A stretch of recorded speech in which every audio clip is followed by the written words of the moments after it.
inson dunyoga kelishligida ixtiyori yo'q edi. Inson dunyoga keldi, undan hech kim so'rab o'tirmadi. Lekin dunyoda qanday yashashlikda ixtiyori bor.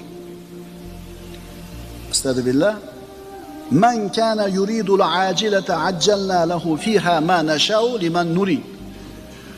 Kim deydi Alloh taolo, naq dunyoni ko'zlovchi bo'lsa, shu dunyodiyla desa, biz shu dunyoda ulardan o'zimiz istagan kimsalar uchun o'zimiz xohlagan narsani naqd qilib beramiz. Bir odam faqat dunyo deyapti. Alloh taolo unga beraman, o'zim xohlaganimcha deyapti. Albatta bunda katta hikmat bor, rahmat, ilm bor. Qarang oyatda. Kim faqat shu dunyoni ko'zlaydigan bo'lsa, ularga bu dunyodan o'zimiz xohlaganchani beramiz deydi.